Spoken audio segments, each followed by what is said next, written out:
Salam alaikum à toutes et à tous, j'espère que vous allez bien.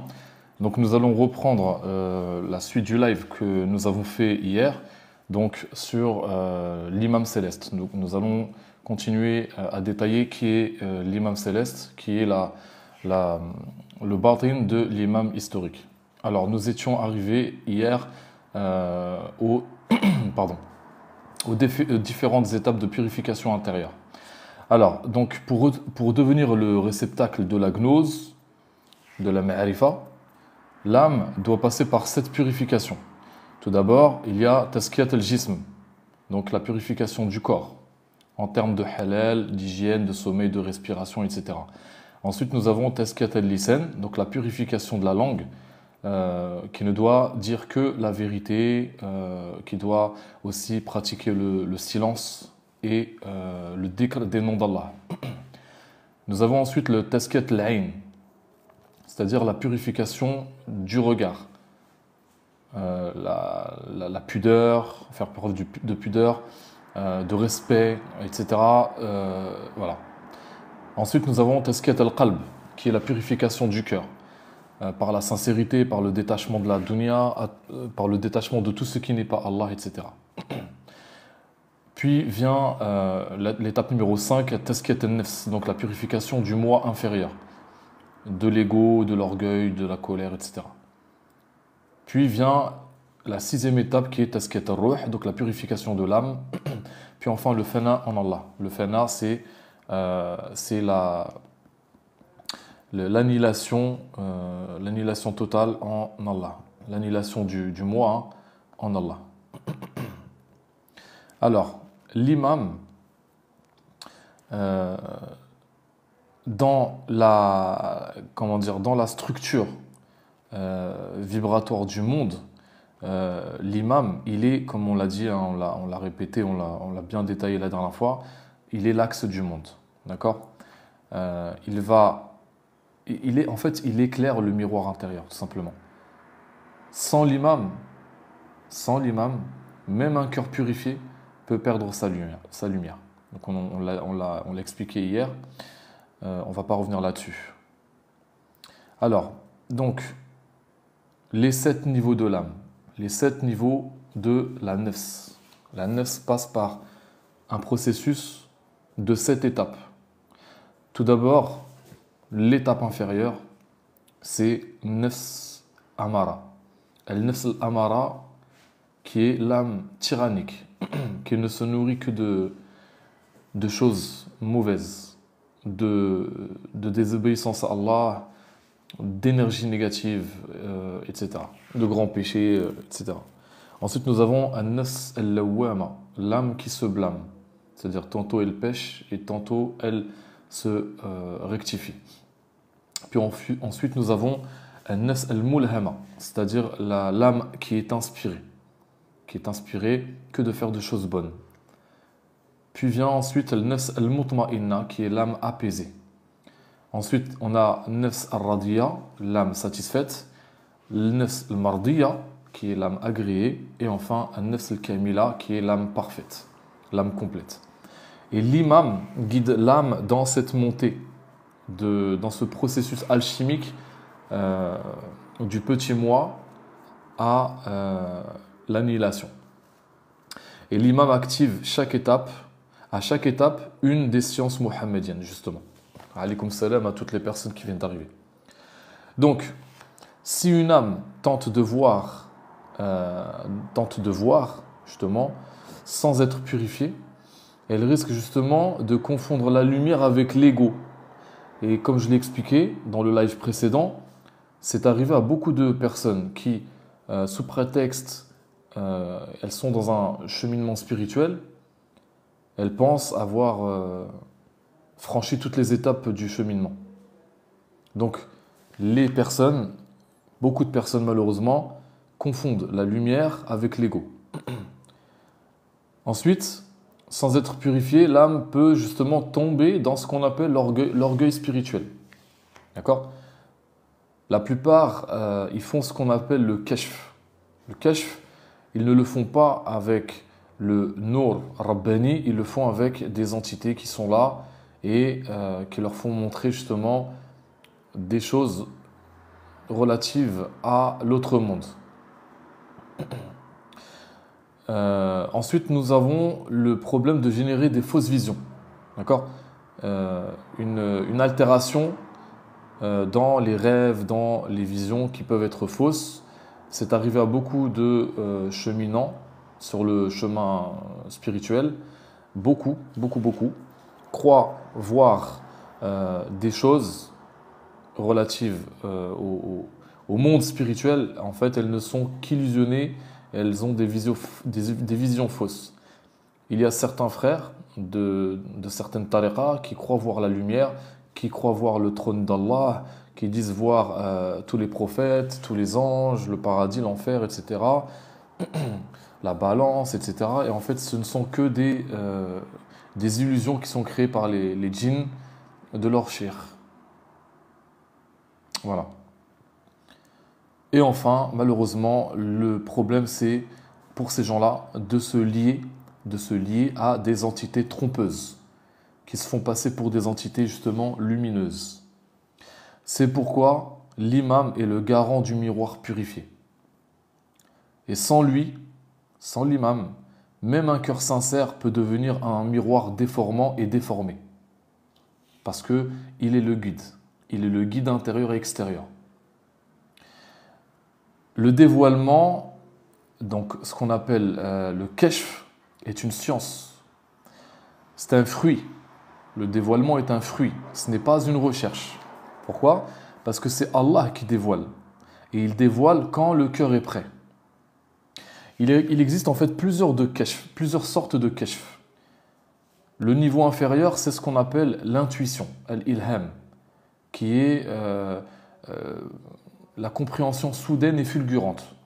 Donc la personne reçoit des fulgurances dans son cœur, des fulgurances intuitives. Ensuite, nous avons le niveau de la ru'ya, c'est-à-dire le rêve lucide, la vision lucide. Puis ensuite, on a la contemplation, ce qu'on appelle al-shuhud, qui est la vision du réel, à l'état d'éveil. D'accord? Et enfin, on a la ma'rifa, qui est l'union avec tous les sens. Alors, la différence entre Nourani et Rouhani, vous avez des guérisseurs qui sont Rouhani. Les guérisseurs Rouhani, ils ont des Rouhan avec eux, qui aident, donc, qui les aident dans leurs soins. D'accord? Donc, ce sont des djinns, ce sont des Rouhaniyat, ce sont des entités. Un djinn n'aide pas gratuitement. Les djinns n'aident pas gratuitement. Il y a toujours une contrepartie. Ce sont des lois codifiées dans leur monde. Donc, quand un djinn accepte d'aider, il y a une contrepartie toujours. Toujours une contrepartie derrière. Donc, le djinn aide le guérisseur, soi-disant le prétendu guérisseur, et en échange, lui, il doit lui faire des rituels. Des rituels, on appelle ça des offrandes, ou dans le pire des cas, quand c'est vraiment démoniaque, ce sont des sacrifices. Voilà. Quand le prétendu guérisseur soigne avec des démons qui se font passer pour de gentils djinns. D'accord? Ça, c'est le rouhani. Il peut avoir des djinns qui soient pieux ou pas, qui soient musulmans ou pas. D'accord? Le rouhani hérite de djinns qui étaient avec ses aïeux, avec ses ancêtres. S'il est issu d'une lignée pieuse, lumineuse, qui craint Allah, donc ses ancêtres, hein, son grand-père, son arrière-grand-père, voilà, son arrière-grand-mère, etc. Si c'était des gens attachés à Allah, lui, il va hériter de djinns pieux. D'accord? Si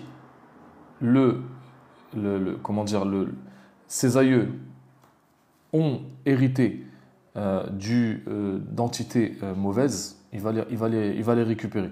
C'est ça qu'on appelle un rouhani. Le nourani, ça n'a rien à voir. Le nourani, il a la permission de soigner. Il a la permission, il est le détenteur du idn, rabbani. Et donc, ces soins, donc sa ruqya, ce sont des codes vibratoires qu'il lance dans les cieux quand il commence à réciter, c'est l'empreinte. Et donc il commence à activer un signal de lumière qui monte dans les cieux et qui va ouvrir des portes célestes. De ces portes-là descendent des... Non, ce ne sont pas des djinns, ce sont des jounoud d'Allah. Ce sont des soldats d'Allah. Ils descendent avec des sciences, avec des connaissances, avec des capacités, avec des armes, des types d'armures, des types d'énergie, en fonction justement du degré du Nourani. D'accord. Voilà. Donc, alhamdoulilah, j'en profite pour en parler. C'est mon cas. Je détiens le idn par la volonté d'Allah. J'ai le idn pour soigner les gens et je soigne avec le nour. Voilà, tout simplement, avec le idn. Alhamdoulilah. Donc ça n'a rien à voir, ce sont deux mondes complètement différents. Les rouhani ont des rawhan terrestres, des entités terrestres. Ce sont des djinns qui peuvent être soit bons, soit mauvais, en fonction de l'intention du guérisseur, en fonction de son parcours spirituel, etc. etc. Il y a des raqi qui sont rouhani, qui ont des djinns pieux. Je vous donne un exemple, Ben Halima. Ben Halima, il n'a même pas le idn pour soigner les gens. Il a ce qu'on appelle ta'kil, la procuration. D'accord? Pardon. Il y a une différence entre le ta'kil et le idn. Ça n'a rien à voir. D'accord? Donc Ben Halima, il fait beaucoup de khayr, il fait beaucoup de bien, masha'Allah, parce qu'il a des entités musulmanes pieuses avec lui. D'accord? Ça, c'est ce qu'on appelle un guérisseur rawhani. Le guérisseur nourani, ça n'a rien à voir, c'est autre chose. Le nourani, il a des nouraniyat, il n'a pas de rouhaniyat, il a des nouraniyat, nouraniyin, des entités purement spirituelles, purement lumineuses. Ce sont des djinns, ça peut être des djinns, donc des saints parmi les djinns. Ce sont des djinns de base qui ont fait un travail alchimique intérieur, d'accord? Ils se sont tellement purifiés, d'accord? Et sont devenus ce qu'on appelle des nouraniyin. Ce sont des saints chez les djinns. Comme nous avons des saints humains, nous avons des saints musulmans. On a des saints musulmans, et bien les nouraniyin, ce sont les saints chez les djinns. D'accord? Voilà. D'ailleurs, quand on les voit, il y a des gens qui les voient en séance, ils sont très grands, une taille immense, habillés en blanc, avec des longues barbes noires. Voilà. Et donc il y a les nouraniyin, pardon, et les malaïka, les anges d'Allah subhanahu wa ta'ala. Ça, c'est le guérisseur nourani. Le guérisseur rouhani, c'est autre chose. Voilà, donc je réponds à la question. On reprend, Inch'Allah, le live, le sujet, pardon. Donc, le plus grand combat est celui qu'on mène contre soi-même. Ça, nous le savons. Donc, l'animalité intérieure, qui est la nefs bestiale, donc le Coran, il parle des hommes animaux. Des hommes qui ont l'apparence d'hommes, mais qui énergétiquement, ou plutôt spirituellement, sont apparentés à des animaux. Amin muslima ujdiya, barakallahu fik. D'accord? Donc Allah, il dit quoi dans le Coran, dans la sourate 7, verset 179, il dit « Ils sont comme des bêtes, voire plus égarés encore. » Quand le cœur, il est voilé, complètement voilé à la lumière divine, l'âme, elle redevient bestiale. Par exemple, elle suit ses pulsions sans aucune réflexion ni retenue.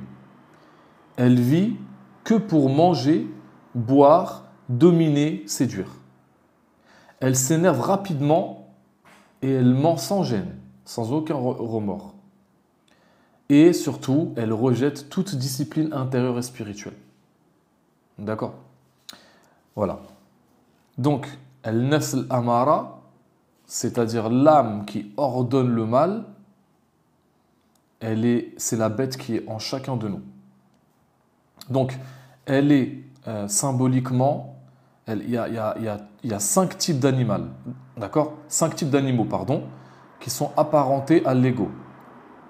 Tout d'abord, nous avons le chien. Le chien, c'est quoi? Quel aspect de l'ego au niveau du chien? C'est un besoin d'attention exacerbé. La personne elle a toujours besoin d'attention, toujours besoin d'être validée. Et elle tend vers la jalousie. D'accord? Voilà. Donc ça, c'est le chien. Besoin d'attention qui tend vers la jalousie. Ensuite, nous avons le singe. Le singe, c'est le mimétisme. Cette personne-là va faire comme les autres. Elle va mimer, elle va copier. Et elle est caractérisée par une instabilité mentale. Ça, c'est le singe.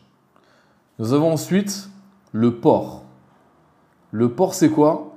La personne, elle est plongée dans les shahawat, les bas instincts, la luxure, sexe à outrance, la gourmandise, le besoin de manger, de s'empiffrer, et la saleté hygiénique, au niveau corporel, au niveau de l'habitat, etc., etc. Ensuite, non, c'est pas les djinns. Il faut suivre un petit peu le live, s'il vous plaît, je ne vais pas me répéter. Ce sont 5 typologies de nefs différentes qui sont apparentées à 5 types d'animaux. Ensuite, nous avons le serpent. Le serpent, c'est quoi? C'est la ruse. C'est la manipulation. La personne, elle est toujours en train de manipuler pour son intérêt égotique, pour son intérêt personnel. Ça, c'est le serpent. Et enfin, on a le lion malade. Tyrannisme, orgueil, autoritarisme. D'accord? Voilà. Donc ça, ce sont les 5 types de nefs apparentés à 5 types d'animaux. Ensuite, chaque passion non maîtrisée ouvre une porte de l'enfer, mais qui est intérieure. Par exemple, une colère excessive. Et bien ça, c'est un feu qui va consumer le cœur. Il y a l'avarice. L'avarice, c'est le feu qui va assécher l'âme. Quand on est avare, c'est un feu qui va assécher l'âme. Il y a ensuite l'envie. L'envie, c'est un feu qui va brûler la joie. Oui, c'est la partie 2. La luxure, c'est le feu qui va brouiller la vision intérieure. L'orgueil, c'est le feu qui va aveugler l'intelligence. L'hypocrisie, c'est le feu qui va dédoubler l'âme. Et enfin, la paresse spirituelle, c'est le feu qui va éteindre la lumière intérieure. Et donc la guerre contre soi-même, c'est justement la fermeture de ces 7 portes de l'enfer intérieur. Ensuite, on a les murs mentaux. Des murs mentaux à briser. Pour entamer ce combat intérieur, il va falloir briser des forteresses intérieures. Alaykoum salam à toutes les personnes qui viennent d'arriver. Je suis désolé si je n'ai pas répondu à votre salam en temps et en heure. Donc, ces forteresses intérieures sont les suivantes. Il y a tout d'abord l'auto-justification. La personne, elle est toujours obligée de se justifier. Je suis comme ça, et comme ça, et comme ça, je suis ça, j'ai fait ça. Ensuite, il y a l'orgueil intellectuel. Je sais ça, je connais ça, etc.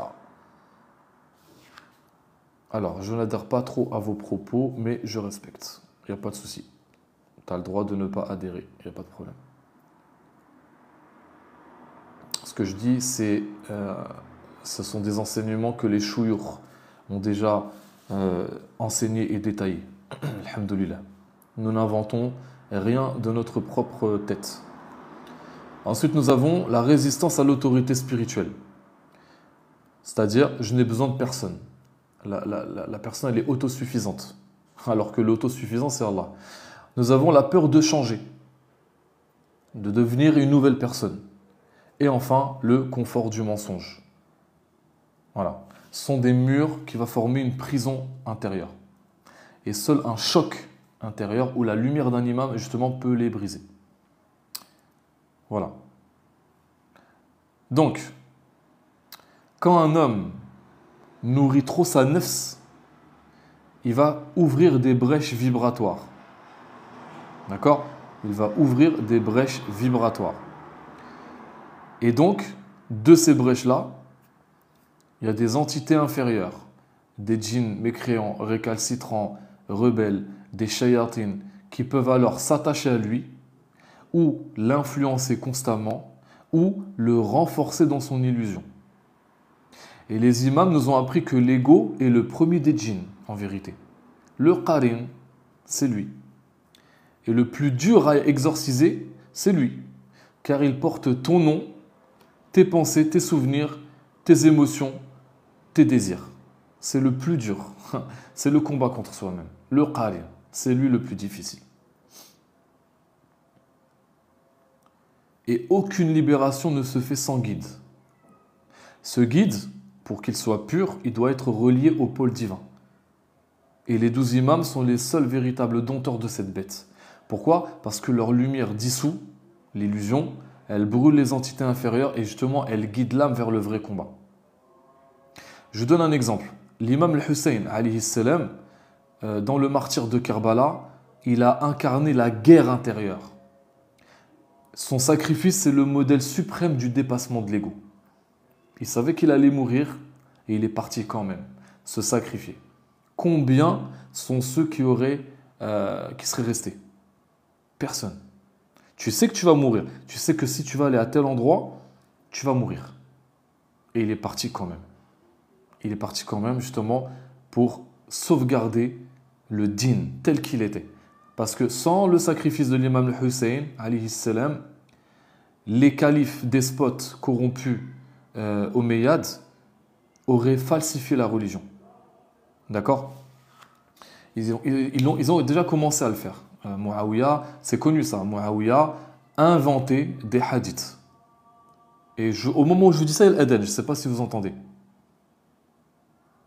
Il y a l'Eden. Donc validation encore une fois. Donc, et l'imam al-Hussein a provoqué un choc, une brisure pour réveiller les gens. Si aujourd'hui nous sommes musulmans, vous et moi, c'est en grande partie grâce au martyr de l'imam al-Hussein, alayhi salam. Aujourd'hui, où sont les imams qui nous parlent de l'imam al-Hussein et de son impact vibratoire spirituel au sein de la religion? Il n'y a personne. Personne. Il faut taire. Non, il faut taire ce qui s'est passé à Karbala. Il ne faut surtout pas en parler. Hein. Voilà. Est-ce que vous comprenez? Voilà. Donc c'est un exemple parmi tant d'autres. Quand la bête intérieure est domptée, le cœur il commence à s'ouvrir tel une fleur. Et là, l'esprit peut descendre. Ce ruh, c'est une lumière angélique. Calme, lucide, guérisseur, créatif, connecté à Allah. Et là, commence à naître la vraie connaissance intérieure, la ma'arifa, la conscience vibratoire, la guidance directe. Et là, l'homme ne devient plus un homme. Enfin, l'homme n'est plus un homme. Il devient ce qu'on appelle le miroir d'Allah, exactement comme les imams. D'accord? Donc, la gnose, dans son essence, elle est transconfessionnelle. Elle est la science de l'unité qui est voilée. Parce que Allah se cache, ou se voile plutôt, derrière sa propre unité. D'accord? Est-ce que vous comprenez? L'intelligence du mystère est la voix du cœur intérieur, subhanallah. Donc chaque tradition authentique a donné sa propre forme à cette science. Mais le fond, en fait, il est unique.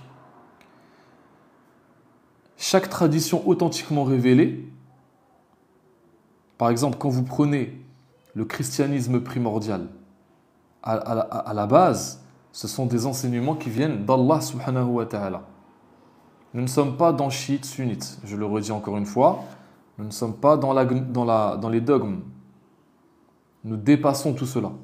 Là, nous sommes dans un enseignement purement métaphysique. On est loin des dogmes. Sunnites, chiites, soufis, etc. On est au-dessus de ça. On parle de la science véritable. Donc je disais, le christianisme, le vrai christianisme vient de la même source, d'Allah. Le vrai judaïsme non altéré vient d'Allah. Le vrai bouddhisme non altéré vient d'Allah, etc., etc., etc. Donc toutes les traditions authentiquement révélées viennent de la même source. C'est ce qu'on appelle la gnose transconfessionnelle, universelle. Est-ce que vous comprenez? Donc, les prophètes sont les fils d'une seule et même mère, bien que leurs lois soient différentes. Allahu Akbar.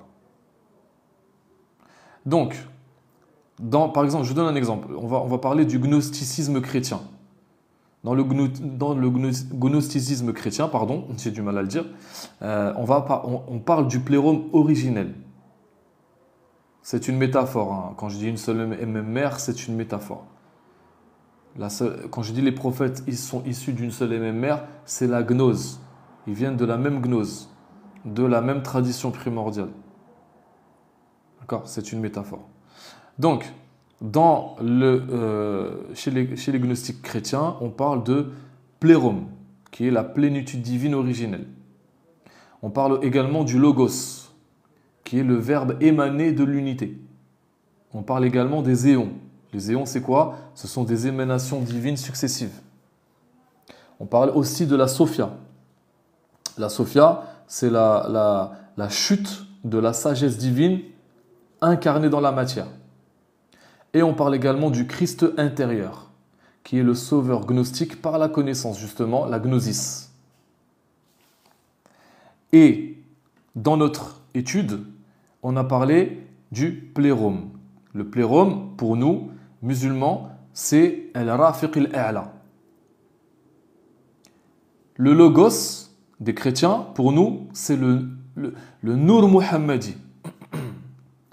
Les éons, donc les éons, c'est quoi? Ce sont les émanations divines successives. Pour nous, ce sont les saints imams, Fatima Zahra alayhi salam et le prophète, sallallahu alayhi wa alihi. La Sophia, la sagesse divine, d'accord? C'est la tradition primordiale. Et le Christ intérieur, pour nous, c'est l'imam caché. L'imam al-Mahdi alayhi salam. Pour l'instant, il est caché. La gnose, donc le message il est clair. La gnose ne vise pas à croire mais à voir, justement. Et seul un être purifié des scories égotiques parvient justement à contempler le Verbe dans sa propre âme. Subhanallah. C'est pour ça que je répète à mes frères et sœurs musulmans que plus vous serez dans le dogme, moins vous serez dans la réalité existentielle des choses. Le dogme, c'est quoi? La science dogmatique, c'est la science de l'ego. C'est la science du mental. Voilà. Je ne dis pas qu'il faut transgresser les dogmes. Je dis qu'il faut les transcender. Les transcender, ça veut dire les respecter tout en les dépassant. Alors que la transgression, c'est carrément faire fi des dogmes. Là, tu sors de la religion. Est-ce que vous comprenez la subtilité? Maintenant, on va faire la transposition avec la Kabbale juive. Donc là, on a fait une transposition avec le gnosticisme chrétien. Maintenant, nous allons faire la même chose avec la Kabbale juive. Donc dans la Kabbale juive, on parle de l'arbre de vie et les séphirotes. Donc la Kabbale, c'est la gnose ésotérique juive qui est très codée. Elle repose sur l'arbre de vie, d'accord, qu'on appelle Etz Hachaïm, je crois. Donc, l'arbre de vie, c'est quoi? C'est la structure des mondes spirituels. Les 10 séphirotes, pour eux, dans la Kabbale, ce sont les émanations divines qui sont opérantes. Le nom de Dieu qui est imprononçable, donc YHVH, donc Yahvé, hein, c'est le code énergétique. La Sekina, c'est la présence féminine divine. Et enfin, le Tzimtzum, c'est le retrait de Dieu pour permettre justement l'existence. Par transposition avec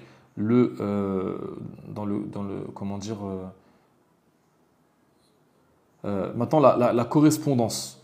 Donc les séphirotes, donc la correspondance avec notre religion, dans notre métaphysique musulmane. Donc les séphirotes, on peut les appeler, les apparenter aux 12 imams plus les 99 noms d'Allah.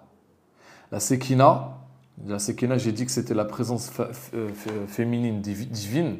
Pour nous, c'est Fatima Zahra, qui est, je le rappelle, l'utérus cosmique dans lequel naît la lumière. Puisque d'elle viennent les saints imams. D'elle sont issus les saints imams. D'accord? Le Tzimtzum, c'est la rayba de l'imam. C'est l'imam qui est caché, qui est occulté. L'arbre de vie, dans la Kabbale juive, pour nous, c'est l'arbre de la wilaya. L'arbre de la wilaya. Et les éclats de lumière, dans la Kabbale, pour nous, ce sont les particules du Nur Muhammadi. La Kabbale dit Dieu est un, mais dans sa manifestation, il est multiple. Nous disons, les imams sont multiples en temps, en période, mais un en essence, puisqu'ils ont tous, la même lumière, la lumière muhammadienne, le Nur Muhammadi. Est-ce que vous comprenez la transposition?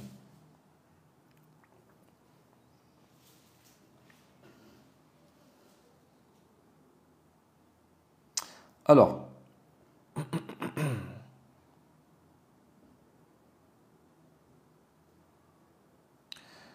maintenant, nous allons faire la même chose avec le taoïsme. Le Tao, donc la science du Tao, donc c'est l'équilibre du yin et du yang, donc le Tao originel. Le Tao, c'est le principe invisible et informel à l'origine de toute chose. Le Tao ne peut pas être nommé, mais tout nom en provient. Quand tu nommes, le Tao, c'est tout ce qui ne peut pas être nommé. Quelque chose qui est nommé n'est pas le Tao. Est-ce que vous comprenez? Le yin et le yang, ce sont les deux polarités du divin. Le sage vit dans l'équilibre, le sage, un taoïste, vit dans l'équilibre, le silence, la transparence, etc. Donc pour nous, le Tao, c'est équivalent au Nur Muhammadi. Le yin et le yang, donc deux polarités, contraires mais complémentaires, c'est Fatima Zahra, alayha salam, et l'imam Ali, alayhi salam, le couple originel, le couple divin originel. De ce couple-là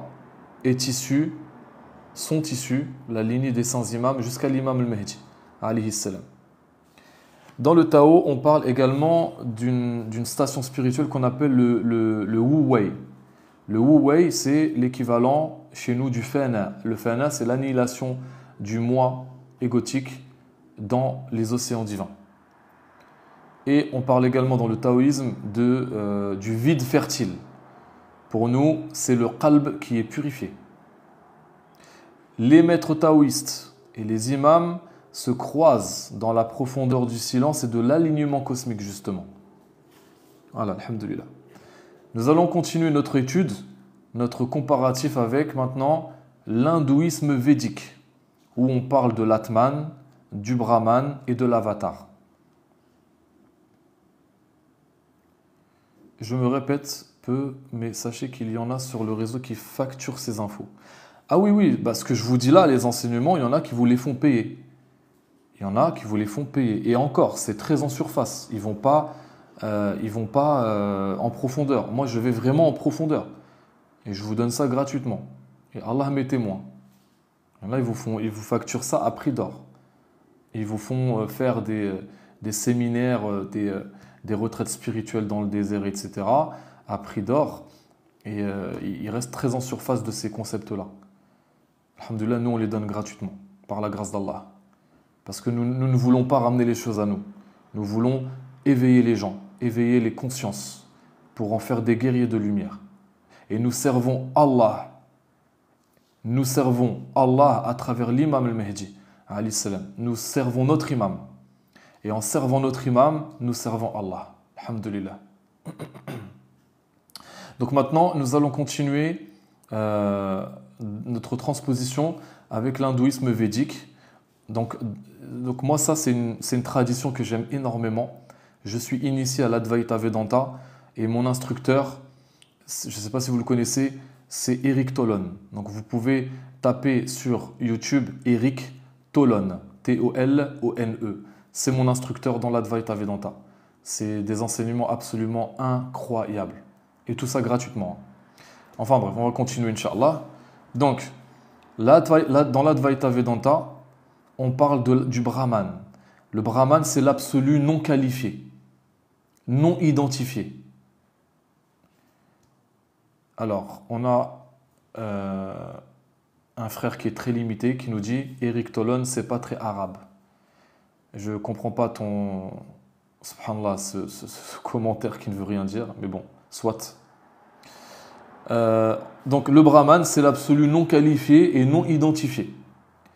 Ensuite, on a l'Atman. L'Atman, c'est l'âme individuelle, qui est identique au Brahman. Ensuite, on a Maya. Maya, c'est l'illusion, la dunya. On a le gourou. Le gourou, c'est le maître qui est éveillé. C'est l'incarnation du savoir, hein, tout simplement. Et enfin, on a l'avatar. L'avatar, c'est la descente divine dans la matière. Donc le Brahman, on l'a dit quoi? Le Brahman, c'est l'absolu non qualifié. C'est Allah. L'Atman, c'est le Ruh chez nous. Maya, l'illusion du monde, c'est la dunya. Ensuite, on a, oui, tu es limité, ton commentaire est limité. Ouais, je trouve que ton commentaire est très limité. Eric Tolon, c'est pas très arabe. Oui, c'est limité. Désolé. Le gourou, donc le maître, c'est équivalent à l'imam. Et enfin, l'avatar, c'est le Nour qui est incarné. D'accord? Donc l'avatar, c'est la descente divine incarnée dans la matière, incarnée dans un être. Pour nous, c'est l'imam. C'est le Nour qui est incarné. Est-ce que vous comprenez les transpositions? Maintenant, on va aller encore plus loin. On va comparer avec la gnose africaine, amérindienne et chamanique.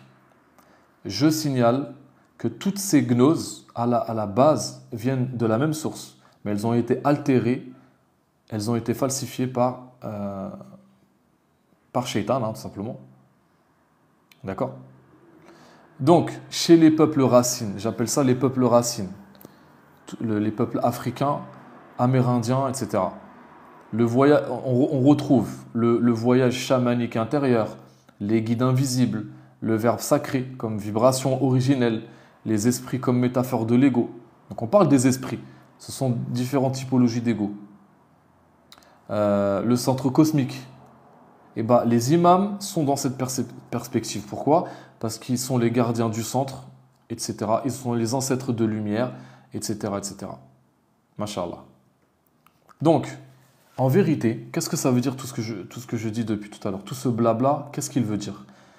Il veut dire qu'en vérité, il y a une seule et même lumière. Mais selon les langues, les peuples, les symboles, les états, les époques, cette lumière se manifeste différemment. Et les imams sont les traductions vivantes de cette lumière dans le monde, en vérité. Est-ce que vous comprenez? Donc, l'imam al-Mahdi, alayhi salam, il est l'avatar final. C'est lui l'avatar final. Il est le Bouddha caché. Il est le fils de l'homme attendu. Il est le retour du grand esprit. J'ai fait exprès d'utiliser des terminologies chrétiennes, bouddhiques, hindouistes et kabbalistes. Donc son retour va unifier toutes les traditions vraies et authentiquement révélées. Pourquoi? Parce qu'il va révéler l'essence cachée des livres anciens. Il va dévoiler les enseignements qui ont été falsifiés ou perdus. Tout simplement. Il vient avec la gnose, la tradition primordiale, la Sophia Pérennis, la sagesse ancienne. Il vient avec le Din al-Qayyim. L'imam al-Mahdi, alayhi salam, vient avec ce qu'on appelle le Din al-Qayyim. Je l'ai dit plusieurs fois, l'islam est un maillon du Din al-Qayyim. L'islam est une facette du Din al-Qayyim. D'accord? Voilà. Salam alaikum, c'est toi Yassine. Je n'ai pas compris ton commentaire. Alaikum salam. Est-ce que vous comprenez la transposition? Donc, dans la gnose sacrée, la fin des temps, donc Nihayat az-Zaman, n'est pas un effondrement chaotique. C'est le dévoilement du sens ultime. C'est justement aussi la résurrection du Verbe, la réconciliation du ciel et de la terre. Vous voyez? Donc, la fin du monde profane, en vérité, c'est le début du monde sacré. C'est le retour du centre, le retour du Verbe dans la chair purifiée. Tout simplement. Et l'imam Mehdi alayhi salam,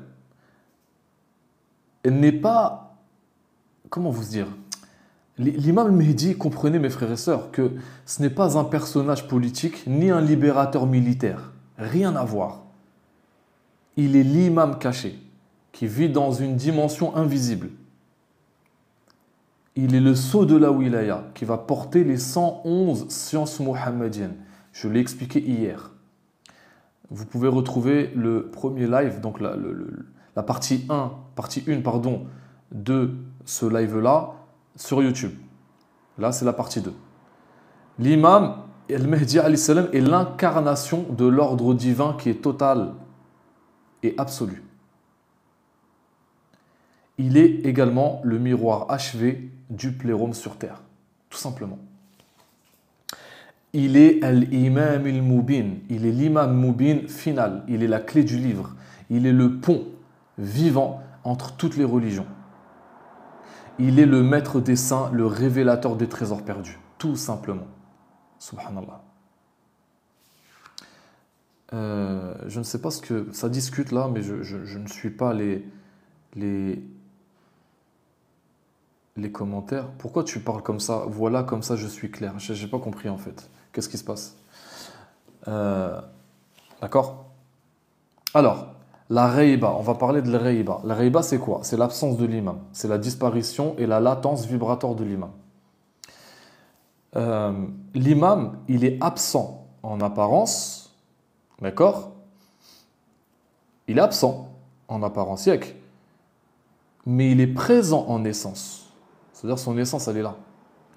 Il est dans ce qu'on appelle l'invisibilité active, comme la lumière au-delà de l'ultraviolet. Pourquoi? Parce que l'imam al-Mahdi, alayhi salam, en vérité, il veille sur les cœurs qui sont purs, sur les âmes qui sont éveillées et sur les lignes vibratoires du monde. Et lorsqu'il reviendra, il ne viendra pas de l'extérieur, mais depuis l'intérieur des cœurs qui l'ont gardé vivant en eux. Et j'ai coutume de dire que ce n'est pas nous qui attendons l'imam, c'est l'imam qui nous attend. C'est très subtil. Donc, tant qu'on n'a pas purifié notre intérieur, notre imam Mehdi intérieur, notre Mehdi intérieur, le Mehdi extérieur ne viendra pas. Voilà. Donc, avant de se manifester dans le monde, l'imam se manifeste d'abord dans les cœurs des élus, dans le cœur des zuhri élus. Voici les signes intérieurs de sa venue. Je vais vous le dire. Donc, il y a tout d'abord une soif de la vérité absolue. D'accord? Il y a une soif de la vérité absolue au-delà des dogmes. La personne, elle commence à chercher la vérité.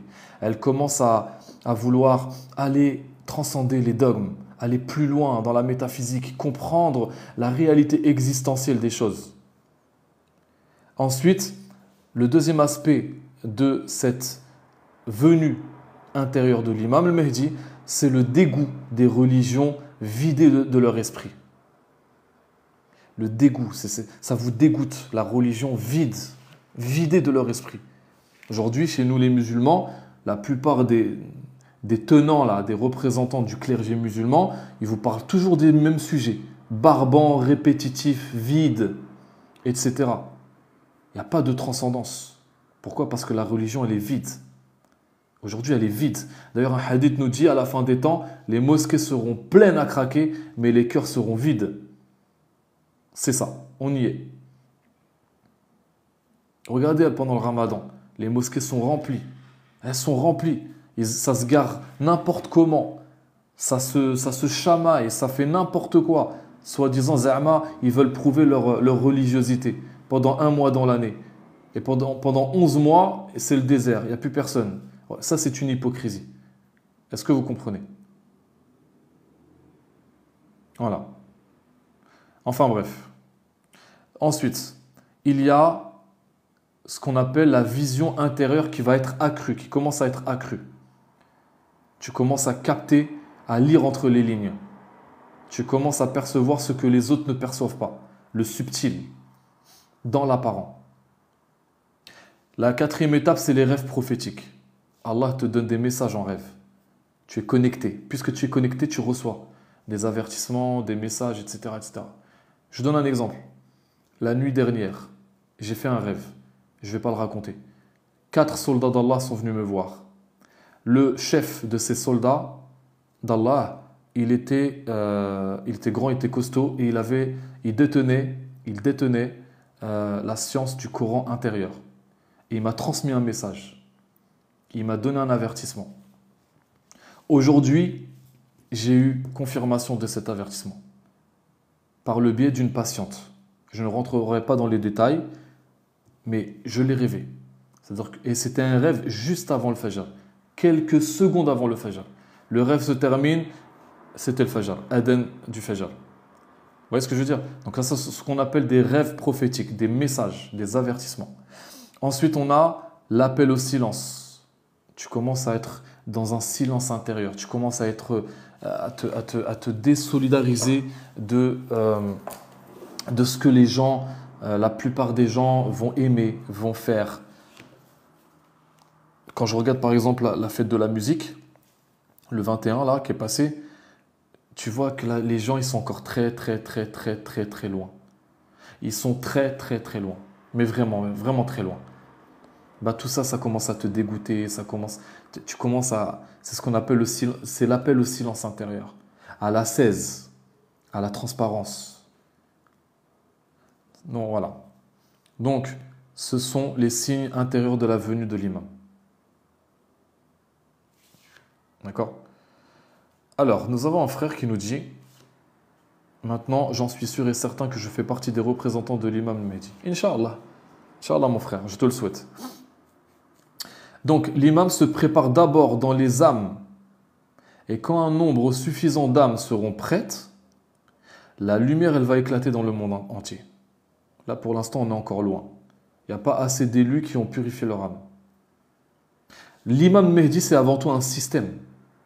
L'imam Mehdi, il ne va pas être seul à combattre tout un système mondial, un ordre mondial, l'ordre mondial. D'accord? Il ne va pas être seul à combattre tout ça. C'est impossible pour un homme seul. Est-ce que le prophète, sallallahu alayhi wa sallam, quand il a répandu l'islam, est-ce qu'il l'a fait seul? Non. Il a été soutenu par des compagnons. Il a été soutenu militairement, financièrement, matériellement, psychologiquement. Sa femme Khadija alayhi salam, elle l'a soutenu, etc., etc. Est-ce que vous comprenez? Eh bien, l'imam al-Mahdi, c'est la même chose. Il ne va pas combattre seul. Il a besoin d'élus qui seront prêts le moment venu. Et c'est ce que je dis dans mes vidéos. Le Zuhri élu, le vrai Zuhri, c'est celui qui a purifié son âme. C'est l'éveil massif. Exactement. Aujourd'hui, on en est loin. Donc le Mehdi, l'imam al-Mahdi, en vérité, il est annoncé dans toutes les traditions sacrées. En islam, on l'appelle Al-Mahdi. Dans le christianisme, on l'appelle le Christ glorieux. Comment dire, il porte un autre nom aussi. Le grand, ça m'échappe. Le grand monarque. Voilà. Dans le christianisme, on l'appelle également le grand monarque. Dans le judaïsme, on l'appelle, je crois que c'est le... Ça porte un nom. J'ai des trous de mémoire, subhanallah. Mohim. Dans chaque tradition, l'imam Mehdi, il est reconnu en vérité. Toutes ces figures sont un miroir d'un seul et même être, qui est le prototype divin qui va être manifesté à la fin de ce cycle-là. Subhanallah. Donc, l'imam, quand il va venir, il va ouvrir des trésors. Donc, il va d'abord ouvrir le trésor du Coran. Il va dévoiler le tafsir caché de chaque verset coranique. Il va révéler les livres célestes qui ont été oubliés. Les tables de Ibrahim, le livre d'Enoch, Idris, alayhi salam, le véritable Injil, etc. Il va rectifier, ou plutôt revivifier, les sciences mohammediennes complètes. Il va dévoiler des noms divins qui sont voilés, qui sont cachés. Allah n'a pas que 99 noms. Les noms d'Allah sont infinis. Il va révéler également la gnose énergétique du corps et de l'univers. Il va dévoiler l'arche d'alliance, etc., etc. D'accord? Donc il va clarifier tout ça à l'ombre du tawhid, d'Allah, bien entendu. Donc le Mahdi n'est pas qu'un guide humain, c'est le pôle cosmique. Par lui, le monde va retrouver son harmonie vibratoire. Par lui, les lieux sacrés vont être réactivés. La Kaaba, le Quds, Najaf, Mashhad, Médine, etc., etc. Par lui, les lignes telluriques et célestes vont être reconnectées entre elles pour une harmonie vibratoire mondiale. Par lui, les djinns seront soumis à la lumière. Par lui, les forces invisibles serviront le verbe d'Allah. C'est ce qu'on appelle la grande guérison planétaire. D'ailleurs, des hadiths nous parlent de cette époque, de l'imam al-Mahdi, où il y aura une telle baraka dans le monde entier, sur toute la planète, qu'il n'y aura plus de pauvres. Il n'y aura plus aucun pauvre. Les gens vont chercher pour faire l'aumône, à qui donner l'aumône, mais il n'y aura plus personne qui acceptera l'aumône parce que tout le monde ne sera plus pauvre. C'est ce qu'on appelle la grande guérison mondiale, planétaire. Alors, qui sont les élus de la lumière? Ashab al-Mahdi, les compagnons du Mahdi. Alors, il y a... Donc l'imam ne revient pas seul, c'est ce que je vous avais expliqué. Il y a tout d'abord les 313 awliya. Ensuite, il y a les 10 000 âmes pures et enfin les 70 000 âmes en éveil. Ces âmes ne seront pas sélectionnées sur des critères d'apparence, sur leur langue ou leur dogme. Elles seront choisies sur la fréquence de leur cœur. C'est pour ça qu'il y a des chrétiens qui sont infiniment mieux que certains musulmans. Il y a certains juifs qui sont infiniment mieux que certains musulmans. C'est la qualité du cœur qui compte. Ce n'est pas le dogme, c'est la qualité du cœur. Voilà. C'est ça que les musulmans n'ont pas compris. Dans leur orgueil, ils pensent être les seuls dépositaires du paradis. Et donc ils mettent les milliards de chrétiens, les milliards de juifs en enfer. Allez hop, à la fournaise. Non, ça ne se passe pas comme ça. Allah n'est pas injuste. Hasha. C'est la qualité du cœur qui va primer. D'ailleurs, les soutiens du Mahdi, ce sont tous des ajamis. Ceux qui vont soutenir l'imam al-Mahdi en priorité, ce sont les ajamis. Les ajamis, ce sont les non-arabes. Les arabes vont lui tourner le dos, justement. Les arabes vont lui tourner le dos. Vous comprenez ou pas? C'est la qualité du cœur, les frères et sœurs. C'est pas la taille de ta barbe à scratch.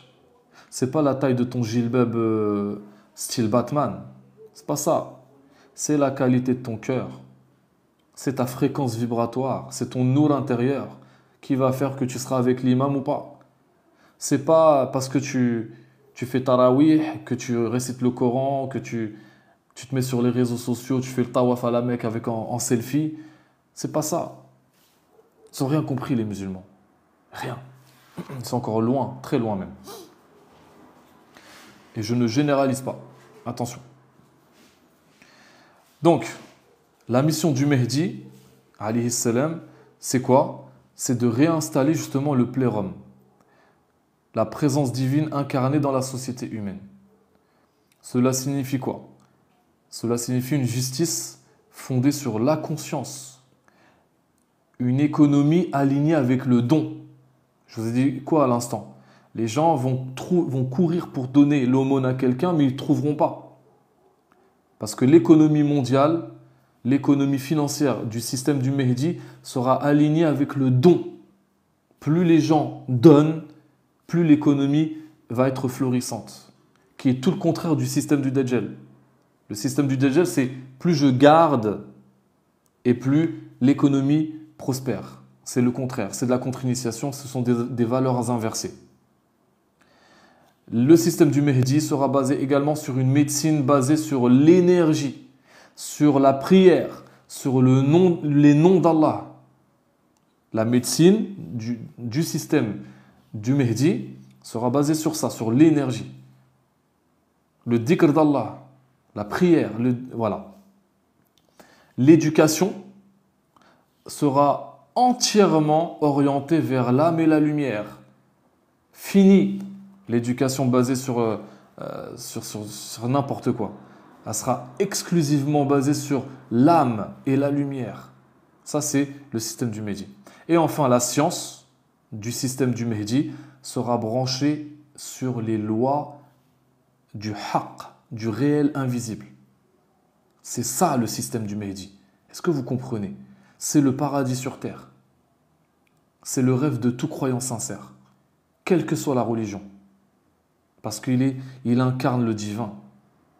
Il typifie la lumière divine sur terre. D'accord? C'est ça le Mehdi. C'est pas juste un gars qui va guider, qui va combattre le Dajjal. Non, pas ça.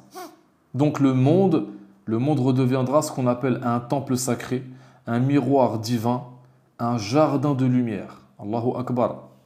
Et là va s'installer la vraie paix, qui est le tawhid vécu. Les gens vont vivre le tawhid. Ils ne vont pas le lire dans les livres. Ils vont le vivre. Avec l'imam al-Mahdi, l'humanité ne croira plus qu'en un Dieu unique. L'humanité va croire en Allah. Pourquoi? Parce qu'elle va le vivre intérieurement. Elle respirera Allah.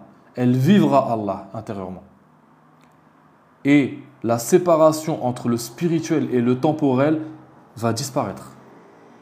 Pourquoi? Parce que le dhikr va devenir l'atmosphère. L'amour deviendra un mode de vie normal. Et la connaissance deviendra la norme. Tout le contraire du système du Dajjal. Le système du Dajjal est basé sur l'égoïsme, sur la matière, sur les shahawat, sur l'illusion, le mensonge, la tromperie. Tout le contraire du système du Mehdi.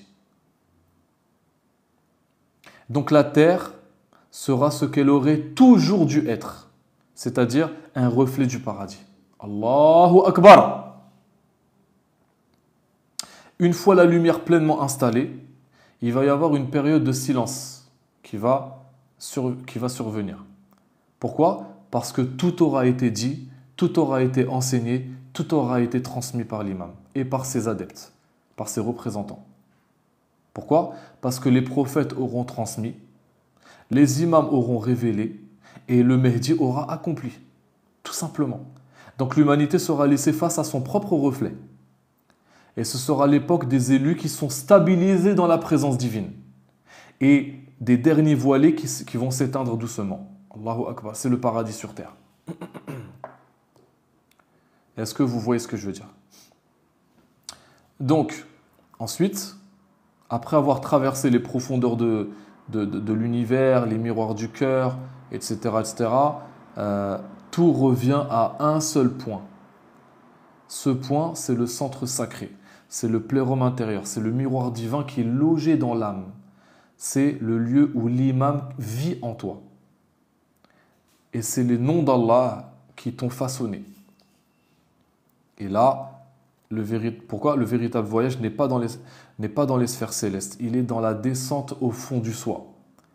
Là où le soi s'éteint pour que l'être d'Allah s'allume en toi. Allahu Akbar.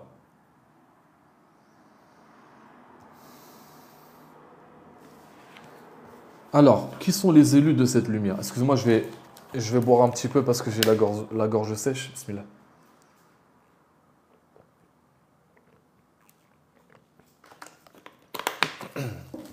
Alhamdulillah.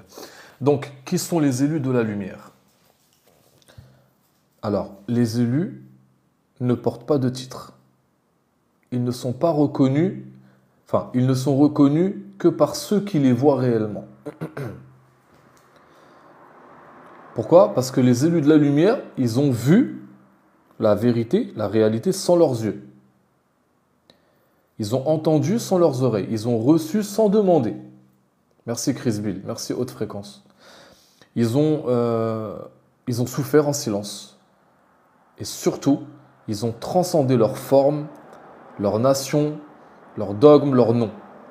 Ce sont des mystiques anonymes. Et ce sont des êtres flamboyants cachés sous des apparences simples. Certains sont guérisseurs, d'autres sont artistes, d'autres sont paysans, d'autres sont savants. Ils ne se ressemblent pas, mais ils portent tous le sceau invisible de la wilaya intérieure. Allahu Akbar.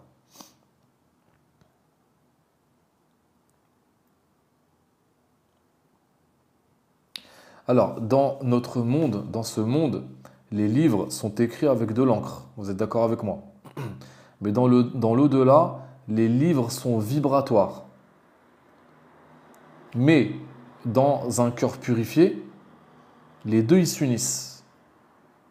Parce que le livre mère, Ummul Kitab, s'ouvre dans la poitrine de celui qui a éteint son ego, qui s'est fondu dans le dhikr d'Allah, qui a reconnu son imam, qui a pleuré sur ses fautes et qui a abandonné toute prétention, tout titre.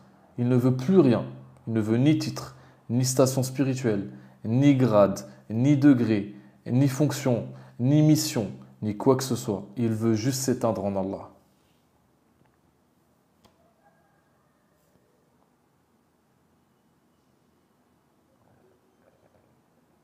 Tout simplement.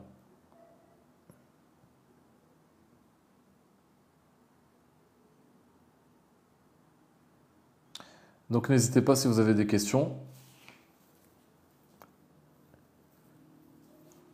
Donc l'imam est un principe divin. C'est un organe théophanique. Il est le Dieu révélé. Le Dieu révélé. Je ne dis pas qu'il est Dieu. Il est l'aspect de Dieu révélé. Parce que Allah possède deux aspects. Il y a le Dieu connaissable et le Dieu inconnaissable. Le Dieu inconnaissable, inappréhendable, pardon, c'est l'essence d'Allah. L'essence d'Allah n'est connue que d'Allah. L'essence d'Allah n'est connue que d'Allah. D'accord? Ça, c'est l'aspect du Dieu qui est inconnaissable. Il n'y a que Allah qui se connaît, lui-même, qui connaît son essence, son proprium. Et le deuxième aspect qui nous intéresse ici, c'est l'aspect du Dieu connaissable, appréhendable, révélé. C'est l'imam.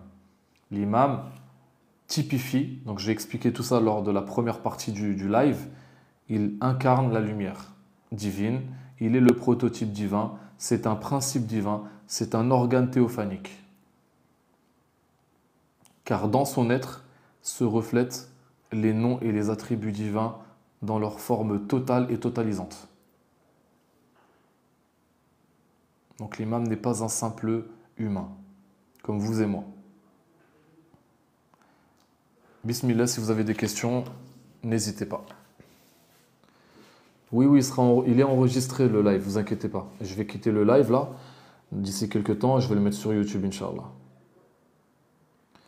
Je ressens une âme sacrée. Tu parles de quoi? J'ai pas compris, Abdillah. Allahu Akbar.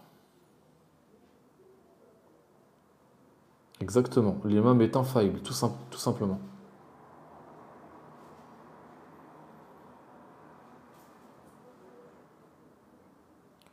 Nous ne sommes personne, subhanallah, c'est trop. Oui, tout à fait. Avec plaisir. N'hésitez pas si vous avez des questions.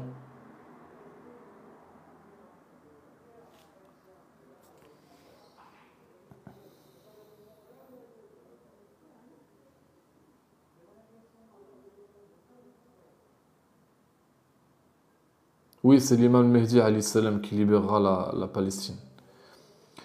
J'aime la profondeur de vos analyses. Merci beaucoup pour ce compliment. Il y a beaucoup de faux Mehdi ces derniers temps. Oui. Pourquoi tu as refusé ma demande? Parce que je ne fais monter personne dans mes lives. Oui, il y a beaucoup de faux Mehdi. Exactement. Exactement. Tous ceux qui se prétendent Mehdi sont des charlatans. C'est aussi simple que ça. Alaykoum salam. Pourquoi tu ne me réponds pas? Parce que je ne vois pas ta question, tout simplement.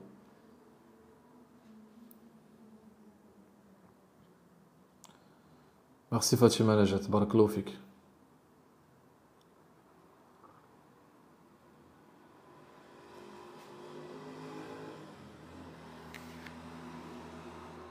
Sous le médecine, je vais te mettre en tant que modératrice dans mes lives. Attends. Euh, je crois que tu es déjà modératrice, non? Je crois que tu es déjà modératrice sous le médecine, non? Ok, ça marche. Le vrai ne dira pas qu'il est le Mehdi. Exactement. En fait, il faut comprendre un truc, c'est qu'il y a une onde vibratoire qui va traverser le cœur des élus. Ils vont tous se reconnecter. Ils vont se reconnecter à l'imam Mehdi, ils vont savoir qu'il est apparu. Et ils vont avoir des rêves, des visions, des messages divins, sous forme prophétique, enfin sous forme de vision prophétique, des intuitions, etc. Et ils seront tous connectés à ce moment-là, ils vont savoir qu'il est apparu. Pour ça, tous ceux qui se prétendent imam, Mehdi, etc., c'est des charlatans. Alaykoum salam.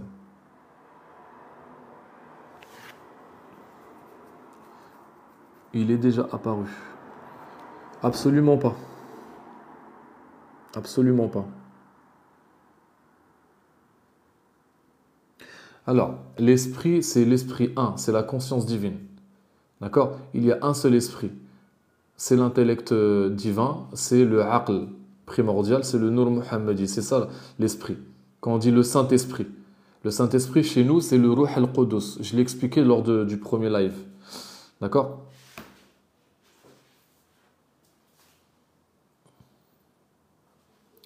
Abdullah Hachem. Alors là, mon frère, t'es encore loin, toi. Oh là là là là, tu parles de ce gros charlatan.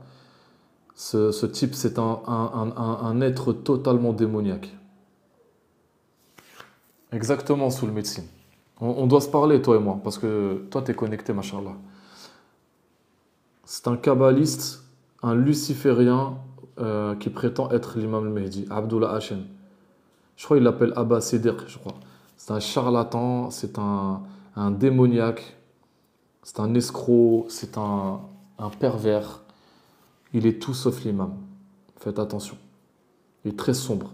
D'ailleurs, les gens qui ont la basira peuvent voir la ténébrosité de son âme.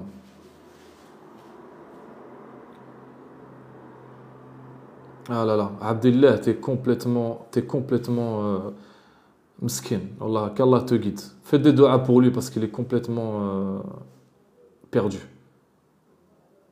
Si tu savais, si tu savais. Ah là là, il n'y a pas besoin de le connaître. Il n'y a pas besoin de le connaître, mon ami.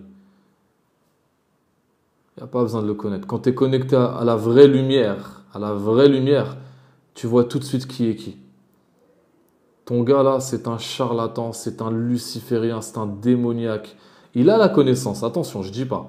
Il connaît beaucoup de choses. Et c'est parce qu'il connaît des choses que il vous induit en erreur. C'est un démon. Un véritable démon. Enfin bref. Dalila, salam alaikum, je t'ai pas vu. Comment vas-tu, ma sœur? Il a plein de dossiers sales, exactement. Et regardez son visage. Regardez son visage. Regardez juste son visage. Vous allez voir qui il est. C'est une sale pourriture. Tu le connais pas. Tu me connais pas. Je t'ai dit, il n'y a pas besoin de connaître. Il n'y a pas besoin de te connaître. Tu dis qu'il est l'imam Mehdi, moi je te dis que tu es égaré. C'est tout. C'est aussi simple que ça. T'as rien compris au live, t'as rien compris à la notion de l'imam, t'as rien compris mon frère, t'as rien compris. Enfin bref, on va pas s'éterniser sur ce triste personnage.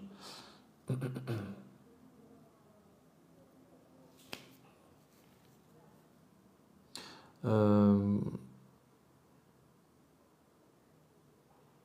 je vois pas. Moi j'aime pas parler sur les gens, tu vois. J'aime pas dire lui il est comme ça, lui il est comme ça, j'aime pas, tu vois. C'est pas... Moi je préfère être dans l'enseignement, dans la transmission. Oui, il va y avoir des années de famine avant l'arrivée du Dajjal. Parce que le Dajjal va être détenteur de toutes les chaînes d'approvisionnement. Tu vois? Il va détenir en fait le marché financier, il va détenir en fait les denrées alimentaires mondiales, etc. Et donc les adeptes de l'imam al-Mahdi vont commencer à être dans ce qu'on appelle, à éprouver la famine. Et en fait, ils vont se nourrir avec le dhikr d'Allah. Le dhikr d'Allah produit de la lumière. Et cette lumière, elle va apaiser, elle va supprimer la faim. Ils se nourriront avec le dhikr des noms d'Allah.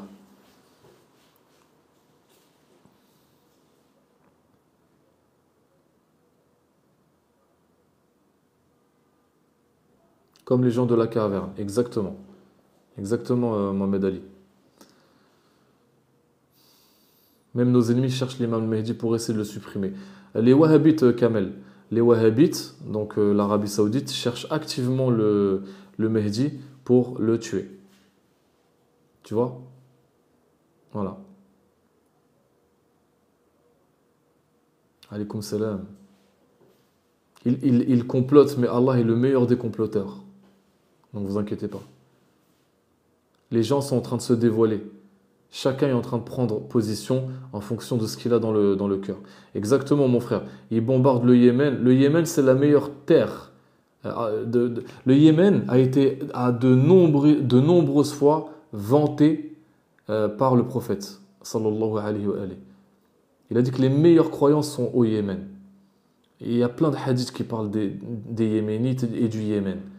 Et ils bombardent, les Wahhabites bombardent activement le Yémen parce qu'ils veulent tuer le Mahdi en fait.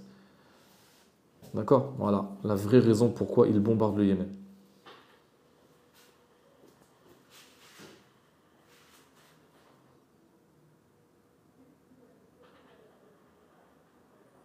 Merci Lilo, merci pour tes cadeaux. C'est très gentil de ta part.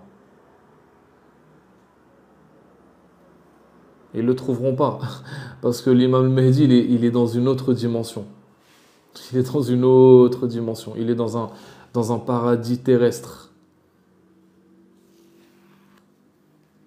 Il est dans un paradis terrestre. Il est dans une autre dimension.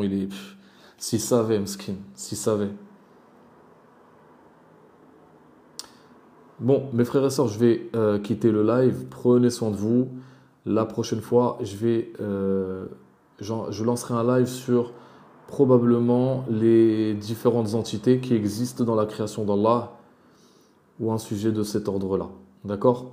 Merci d'avoir assisté à ce live. Merci d'avoir liké. Prenez soin de vous. Qu'Allah vous protège. Qu'Allah nous guide. Qu'Allah fasse que l'on fasse partie de l'armée bénie de l'imam Mahdi alayhi salam, victorieuse et lumineuse. Allahumma amin. Assalamu alaikum.